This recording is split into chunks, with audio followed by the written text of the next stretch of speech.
ناکامیابی کی بہت سی سیڑھیوں سے مل کر کامیابی کا زینہ بنتا ہے۔ غصہ ہمیشہ بے وقوفی سے شروع ہوتا ہے اور شرمندگی پر ختم۔ کسی کے عیب مت ڈھونڈو تاکہ دوسرا تیرے عیبوں کی جستجو نہ کرے۔ جو شخص علم حاصل کرنے کے مشکلات کا متحمل نہیں ہو سکتا، اسے تمام عمر جہالت کی سختیاں جھیلنی پڑتی ہیں۔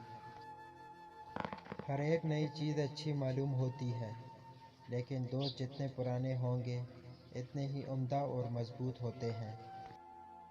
خاموشی سب سے آسان کام اور سب سے زیادہ فائدہ مند عادت ہے۔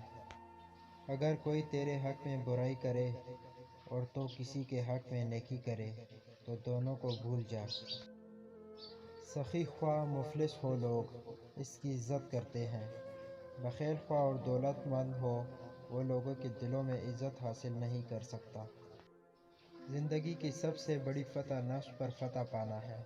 اگر نفس نے دل پر فتح پائی تو سمجھو کہ وہ دل مردہ ہے۔ لذت کی خاطر برائی نہ کر، لذت ختم ہو جائے گی، گناہ باقی رہے گا۔